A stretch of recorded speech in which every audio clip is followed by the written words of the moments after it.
What if there was a way for you to tell before you got into a relationship whether that relationship was going to be toxic or not? Well, you guys, there is. What I'm going to talk about today are what I call dating red flags. And these are objective things, objective traits, objective behaviors that you can spot while you're dating someone that will tell you, yeah, you know what? This is probably not the right person for me. I'm going to tell you what they are, and I'm going to tell you why. Because it's one thing to know what the red flags are, but it's a whole nother thing to understand why, because that makes it much easier for us to move forward when we see them. So, the first red flag, and by the way, my disclaimer here for these red flags, these are red flags if you are looking for a serious relationship, a long-term relationship that maybe will lead to marriage someday, if that's what you're looking for, or not. But really what I'm talking about here is a long-term commitment with someone. So, the first red flag that I want to talk about today when it comes to looking for a serious relationship is if someone is not asking you out on a date. Why is this? Because here's the thing. You might be thinking, like, why is this a big deal? If someone's just asking you to hang out, come over to their apartment, come over to their house, let's just hang out. Why is that a big deal? Because I like to hang out, and maybe you guys like to hang out too. I love nothing more than to just like sit on the couch and watch TV, watch Netflix. That's fun for me. So why is this a big deal if a guy or even a lady, that if you like to date women, if they're not asking you out on an actual date? Well, this means most likely that they are not interested in dating you seriously. It means they're more interested in a casual relationship, or maybe they're just interested in getting physically intimate. Because when someone is truly interested in being with you long term and wanting to actually like date you, they ask you out on dates. I actually was talking about this with my partner the other day. We were talking about just like the dating experience for men and women and what it's like. And for a lot of women, when they go on apps or when they go out looking for a partner, there's a lot of this. There's a lot of like, hey, let's just hang out. Like, come on over to my house. And I said, like, why do guys do this? I had an idea, but I was asking his perspective. And he was saying, well, you know, guys do that when they just want to hook up. If a guy is really into you, if he's really serious about you, he knows that your expectations are, I'm going to go on a date. Like, this guy is going to ask me out on a date. And so they want to do that. They don't want to mess it up. They don't want to chase you away. So if someone is really seriously interested in you, they ask you out on dates. So let me know if this has been your experience. Have you guys gone out on the apps or just put yourself out there to date and you've gotten some of this? Like, just come over, just hang out, no big deal. So again, I know that it's hard right now because of COVID. It can be hard to find things to do that are not just hanging out, but you guys, it can absolutely be done. People can get creative here. Like, you can go places nowadays where you can go to restaurants and you can sit outside, and I know it is cold now, but a lot of places have heaters. You can sit outside for dates where it's safer than eating indoors. You can go for a walk in the park. There's lots of things you can do that don't involve just going over to someone's house. Men and women can be creative when it comes to dates. So don't just think like, well, this is just what I have to tolerate now because this is COVID. Someone who is seriously interested in you is going to ask you out on a date. And if that is not happening, that's a red flag if you are looking for a serious relationship. And if someone is saying to you, just come over, it's no big deal, like, I don't really like to go out, I'm not really interested in dating or going out. This is what men say, and women too, when they just want to hook up, when they're just looking for someone casual. So make a note of that. If someone is seriously interested in you, they are going to ask you out on a date. And multiple dates, probably. So, moving on to the second red flag if you are looking for a serious relationship. And this is actually across the board. Even if you're looking for a casual relationship, this next one is something to look out for. Rudeness to anyone. So, why is this a big deal? Because if someone is being rude, not necessarily to you in the beginning, but if someone is being rude to the people around them, this is an indication of a lack of empathy. And if you have been in toxic relationships before, you might have seen this. You might have seen someone being rude to someone around them, and you could have said like, well, oh, maybe they're just having a bad day, or like you might have excused it. Or you might have said, oh, well, this isn't a big deal. They're treating me nice, so it's okay. You might have minimized it. But if you see this red flag, if you see someone while you're on a date or getting to know them being rude to anyone around them, this is not a red flag to minimize. Because again, it indicates a lack of empathy, and eventually that rudeness will turn to you. When people are going out for the first time, they are on their best behavior, right? Like you probably are. When you go on a first date or in the first couple dates, you're on your best behavior. You're putting your best foot forward. And if this is someone's best foot forward, and when I'm talking rude, like being rude to a waiter if you're out at a restaurant, or like you're driving and your date partner is making rude comments about the drivers, or maybe he's picked up a phone call and he's talking to someone and he's being rude to them, this will not end well for you. So again, if you see rudeness in someone, do not excuse that. This does not go well for anyone long term. It's usually from people who are high in narcissistic traits. And that is never good for a long-term relationship. Narcissistic traits do not equal a healthy relationship. So if you are seeing this, I know for a lot of you who are empathic out there, I know that the tendency can be to excuse it, to say, oh, maybe they had a hard time this week. They're just stressed out. Don't minimize this one. This is an indication that you should walk away immediately. It will not end well. I actually noticed this when I was dating the partner who I was in an abusive relationship with. In the beginning, he was nice to me, but I did notice very early on he would make really rude and mean comments about other people. And in the beginning I thought, well, it's fine because it's not happening to me. But guess what? It did eventually happen to me. That always turns to you, because again, it indicates a lack of empathy, which means a lack of awareness of other people's feelings, a lack of awareness that their behavior could be hurtful to other people. So stay away from that. So here's the third red flag, and this is a really big one, and it's actually one I hear people talk about all the time. Being with someone who only talks about themselves. Ugh. If you've ever been on a date with someone like this, it's exhausting.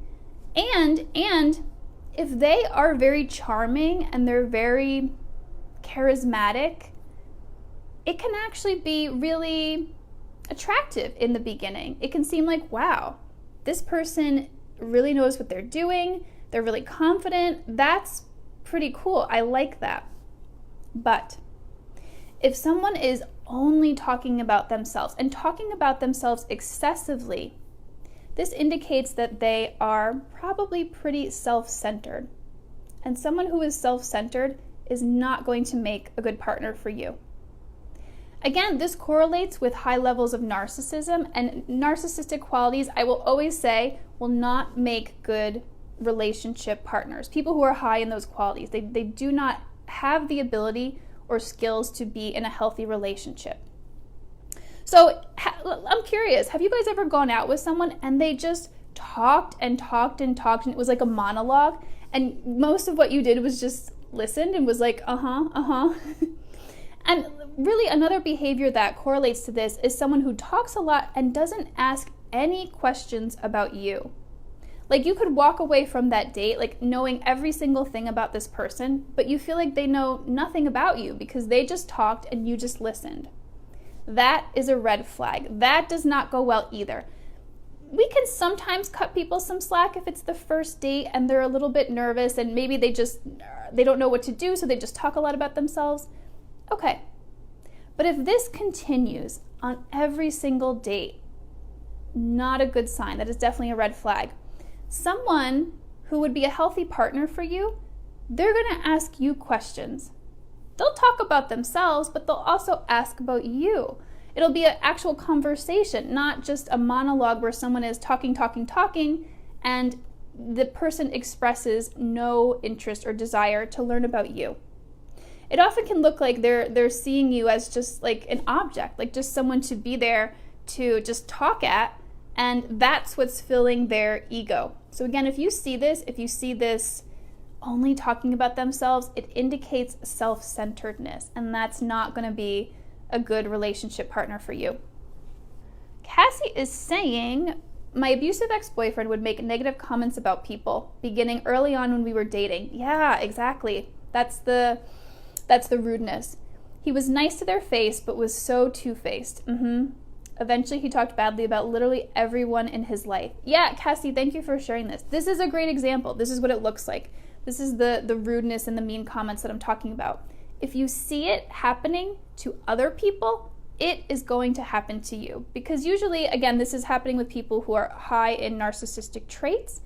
And inevitably, if you are on their pedestal, you are going to fall from that pedestal and they will turn those negative thoughts and words onto you. Okay, so Magdalena is asking, how about a man who takes often break up and still says he loves me? What do you think? I think what you mean, and let me scroll down here. Yeah, I think what you mean is like someone who breaks up with you on and off and still says he loves you. That is actually a red flag, Magdalena, and thank you for bringing this up. So yeah, someone who really is interested in you and wants a relationship with you, they're not going to break up with you. This is a major example of mixed signals here. Mixed signals from anyone equals, I'm not ready for a relationship. This is not going to be a good relationship. I like to say that mixed signals are clear signals that this is not a good relationship for you. So yeah, someone who is taking a break from you or breaks up with you and then says, well, I still love you and I still miss you. Not good, not good. If someone truly wanted to be with you and truly did love and miss you, they would be with you. And I know sometimes this is a harsh truth to hear. And I say this with love, and I want this to help you get clarity so you can move forward to a healthy relationship. There are people out there who are going to be so interested in you. And so if this is happening to you, Magdalena, or to anyone who's watching this, know that you do not have to tolerate this sort of thing. Even if you have like the deepest feelings for this person, in the long run, it's not going to work out because they're not, like if they're doing this, if they're in and out, this is behavior that again is not conducive to a healthy relationship. And I say this because I speak this from experience. I experienced this with my ex-husband way back when I was younger, like back in college, where I knew nothing about healthy relationships and dating and all the stuff that I know now. And I tolerated that. I tolerated that sort of thing. And we are not together now because it was not a good relationship. It was a relationship where I felt like this person was half in, half out, and yeah, made me very unhappy in the long term. So Suzanne is saying again, what if he asks too many personal questions about you right off the bat? That's a good one. So it's not a red flag in and of itself to be curious about someone and to ask really personal questions, but pay attention to how those questions are being asked. And this is a very subtle thing, but if it feels like this person, like what I'm trying to explain here is there's a big difference in energy, we could say, or the tone of someone who is a bit more narcissistic or has the potential to exhibit toxic behavior versus someone who's just really curious about you and is wanting a authentic and deep relationship. So Suzanne, if it feels like those questions are very pointed, and by pointed I mean like it feels like someone is like trying to dig and get some dirt on you, you can feel that. You can feel that versus someone who is sharing very authentically about themselves. They're sharing deep personal things about their life, their experience, and then they're asking you, so what was it like for you? That's different. So pay attention to those differences in feeling and tone. Again, like if someone is just asking you those questions and they're not sharing stuff about their own life, be cautious of that. It could be some manipulation, or again, it could be, if the feeling is very different, it could be that this is just someone who's looking for a really deep relationship and they want to go deep. Monique has a question. What about a date that asks you all the questions but are a bit vague when you ask about them? Great question. That I would consider a yellow flag. And when I'm talking about red flags and yellow flags here, I should clarify. So a red flag to me, it means if you see this, walk away immediately. This is not going to end well. Don't proceed. Walk away. Yellow flag is like caution, like not totally a red flag, but something to pay attention to and see what happens as you get to know this person further. Monique, what you're talking about here, what this could indicate, someone who is asking you a lot of questions but doesn't share a lot about themselves, that could indicate emotional unavailability. That happens a lot when emotionally unavailable people, they start to go on a couple dates. They're showing up as their best selves and they're showing up appearing very interested and engaged. And so they ask you a lot of questions, but then when it comes to sharing about themselves, you don't hear a lot. They're very vague. They don't answer directly. So that could be what's going on. We've done 3 red flags so far, which are not asking you out on real dates, rudeness to people, and then talking only about themselves. So the next red flag, and this is a really big one here, is pushing you to do anything that you don't want to do, especially when it comes to physical intimacy. This indicates someone who is not going to respect your boundaries. So let's say, for example, you are only interested in being physically intimate with people who you are in a relationship with. A very appropriate and good boundary to have if you're wanting a long-term relationship. And you communicate that with someone. Let's say it's like the 3rd date and you guys are having a good time and your date says, hey, do you want to come back to my place? And you say, well, sure, I can do that, but just so you know, like I'm not interested in being intimate with someone until we're together, until we're exclusive, or until we're boyfriend, girlfriend. If they say anything other than, oh, cool, awesome, all right, great, I understand and respect that, that's a red flag. So if, for example, they say something like, all right, well, let's see what happens when you come back to my place. Or they could say something like, oh, come on, like, we're adults here, it's no big deal, like, let's just do that anyway.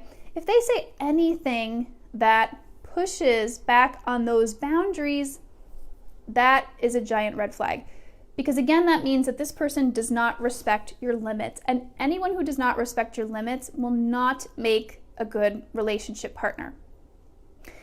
And so this gets very tricky. It does get very tricky because when I'm not even saying the word sex because I don't want to get I don't want Facebook to ban me here. We're not very comfortable talking about this kind of thing. So it's difficult for people to be really honest and open about their boundaries, and that makes it easy for people to come in and push back on them or try to talk us out of them or try to change our mind. And again, we can say well, maybe they're just really attracted to us, or maybe, they just really want to spend time with us. Maybe they're just really lonely and it's not a big deal. Do not minimize this behavior. Again, what you want to hear when you share a limit or you share a boundary is, cool, I understand. Or, great, can I ask some questions about that? If they're curious and accepting of your boundary, that's what we're looking for. Maybe they want to ask some questions just so they have clarity on exactly what your limits are. But again, anything other than that is a red flag. It does not end well. things do not change once you get into a relationship or once you're married. This is an indicator that, again, someone doesn't they don't have empathy. They don't respect your boundaries, and they frankly don't really care about your feelings. They don't care about your well-being, and anyone who is like that, nope, move along. When I talk about toxic relationships, I talk about a lot of different kinds. I talk about people who are high in narcissism. That's one type of toxic relationship, but I also talk about emotional unavailability. That's a whole other type of toxic relationship that you can be in. So there's lots of different things to look out for. So even if they, let's say, again, you set that limit, maybe it has to do with physical intimacy, maybe it has to do with how much time you spend together.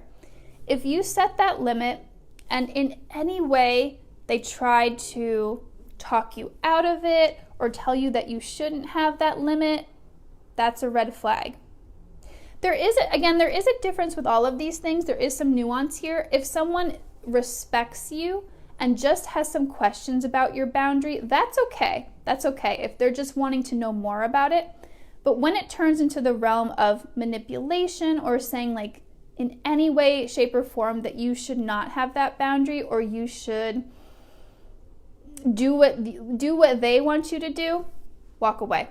So the last really big red flag that I want to talk about today is if in the process of getting to know this person, they tell you that all of their exes are crazy, or they speak badly of all of their exes. Now, many of us have exes who were not the greatest, right? But I'm sure that you probably don't go out there and tell anyone and everyone you're talking to that every single ex of yours was crazy and they were the problem and you did absolutely nothing wrong. If you're experiencing someone who says or does this, then what's most likely happening is they are unable to take accountability in their relationships. So here's another disclaimer too. If you were in an abusive relationship, the person who is abusive is the main problem. And so I don't want to say that it takes two to tango. No, not in all cases. But even if you were in an abusive relationship, I'm sure there were still things that you could have worked on in the relationship.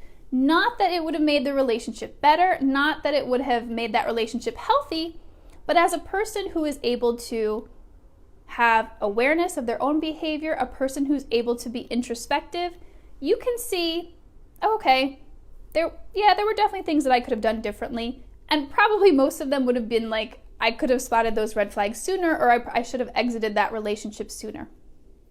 So just saying that. So I'm very clear here. I'm not in any way excusing abuse here.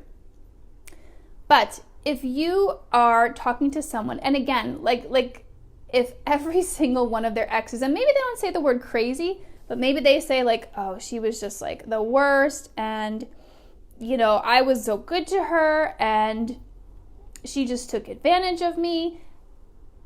There may be cases where this is true, but if you're only hearing about all the bad things that happened, that's a red flag there. What you want to hear, this is an ideal situation. Let's say you did have, or let's say this person did have an ex that had a lot of issues and struggled with mental illness. They would talk about that in a very different way. They would say something like, yeah, my ex really struggled a lot with this mental illness and it was really hard, and eventually I couldn't deal with it anymore. I wasn't perfect either. I had my own stuff that I was dealing with. That's what it's going to look like. It's going to look like someone who's able to, again, take accountability for their own stuff and not just say, it was all their fault. I was great. She was terrible. That's the story here. This happened to me with, again, this narcissistic guy that I dated. He had this victim story where he was this perfect partner, and all he was doing was trying to help these women, and they just took advantage of him, and he did call them crazy. Well, now I understand why. Not that they were crazy, but now I understand, I'm sure they struggled in that relationship because he was so abusive. and so narcissistic that that dynamic just couldn't work. It wasn't healthy. So yeah, if you're hearing this from someone, if you're not hearing them take any accountability for their own actions in the relationship, that is a huge red flag, because that is going to continue into your relationship or your potential relationship. And so if you're seeing that behavior, walk away. It's not going to change. Cassie is saying, should we be leery of people sharing that their exes are abusive? Oh, yeah, that's what my abusive ex said. I believed him in the beginning. My ex-husband claimed his ex-girlfriend was controlling and jealous, but never actually said crazy. Cassie, that's a really great question. So if you're dating someone and they're saying that my ex was abusive, I don't think you need to disbelieve them immediately or think that they're lying immediately, but watch their own behavior.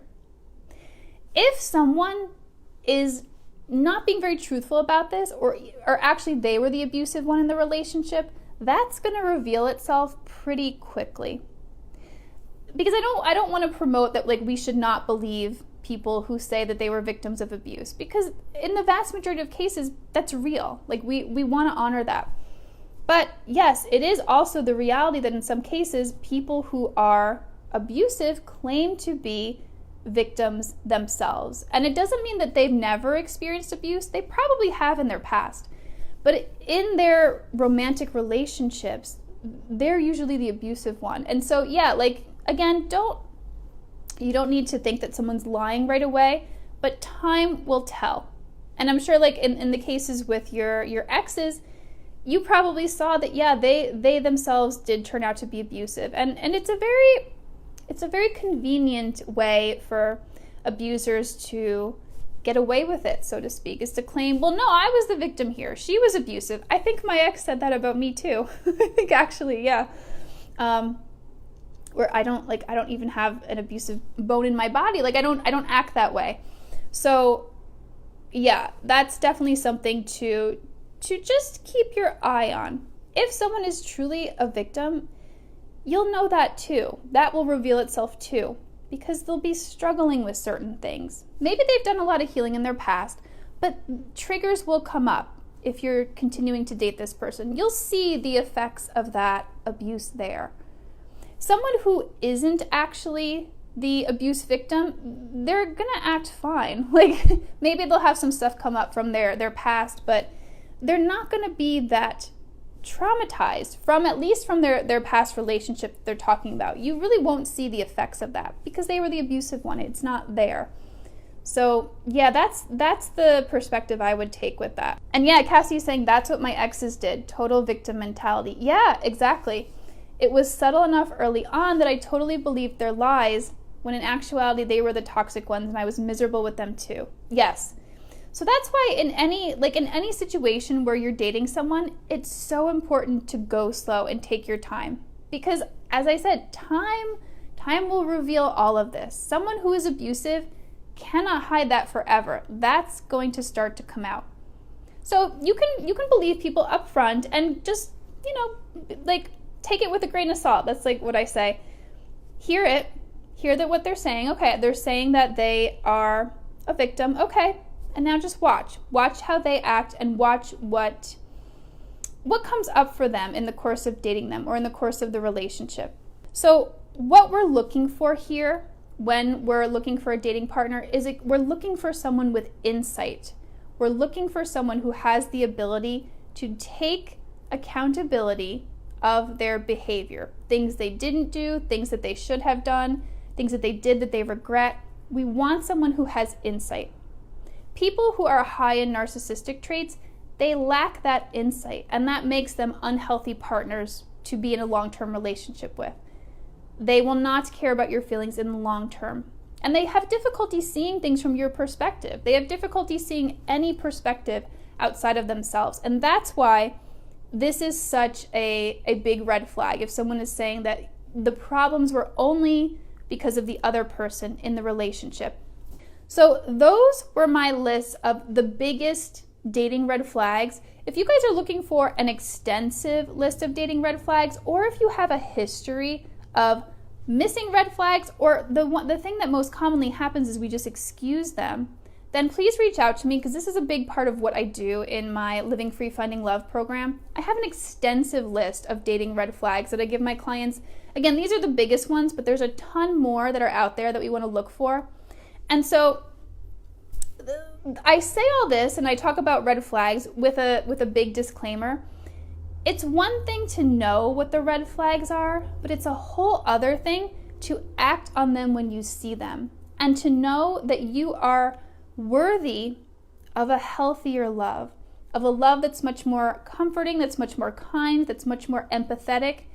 And so that's really what I help my clients with. We talk about the red flags and I help them to navigate dating so they don't go towards someone who's showing red flags, but also I help them to feel worthy of that real healthy relationship and then act on it. Because you guys, that's often the hardest part. And let me know if this has been your experience. If you've seen the red flags before and been like, well, it's okay. I like them. I like them. I'm going to keep dating them. So yeah, the real challenge here is to exit when you do see them. So again, if this is interesting to you, if you want to learn more about it, send me a message, or you can visit my website. It's livingfreehealing.us.